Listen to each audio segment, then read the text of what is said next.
বর্ষা পা রাখতেই রাজ্যে ডেঙ্গি পরিস্থিতি ভয় ধরাচ্ছে। মালদা চিত্র দেখে বুক কাঁপছে। এই বছর এখনো পর্যন্ত জেলায় ডেঙ্গি আক্রান্তের সংখ্যা গিয়ে দাঁড়িয়েছে 171।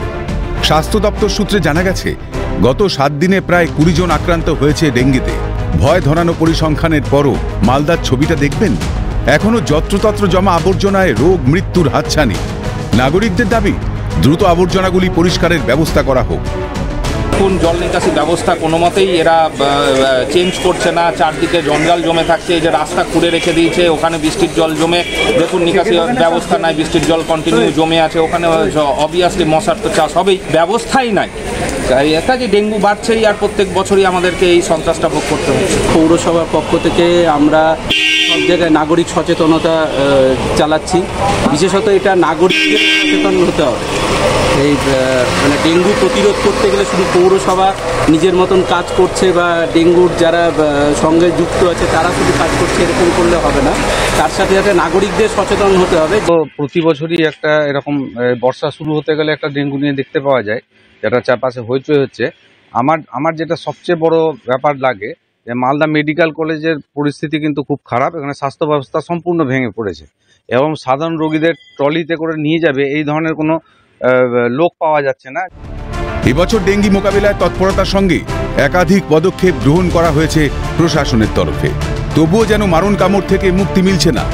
মালদা জেলার মুখ্য স্বাস্থ্য আধিকারিক সুদীপ্ত ভাদুরী জানিয়েছেন, পরিস্থিতি মোকাবিলার জন্য স্বাস্থ্য দপ্তর প্রস্তুত রয়েছে। স্বাস্থ্য দপ্তরের যে কাজটা মেন হচ্ছে ডেঙ্গু প্রতিরোধের সঙ্গে সঙ্গে ডেঙ্গু রোগী যাতে মানে ক্ষতি না হয়। আশা করছি আমরা মালদাবাসীকে এই বছরও কোনো খারাপ ঘটনা, কোনো মানে আমাদের যে অকাম্য ঘটনা কিছু ঘটবে না। প্রত্যেকেই ডেঙ্গু হলেও সুস্থ হয়ে যাবেন। আমাদের স্বাস্থ্য দপ্তরে সবাই সজাগ আছে। ডেঙ্গি মোকাবিলায় তৎপর রয়েছে পুরসভাও, জানিয়েছেন ইংরেজবাজার পুরসভার চেয়ারম্যান। তাহলে কেন এখনো আবর্জনা থেকে মুক্ত হলো না মালদা? আমাদের কাছে এরকম কোনো খবর নেই। যদি যারা হসপিটালে ভর্তি হচ্ছে গ্রাম থেকে এসে, সেটা শহরে ইনক্লুড হবে না। শহরে রেসিডেন্স থাকলে তাহলে হবে।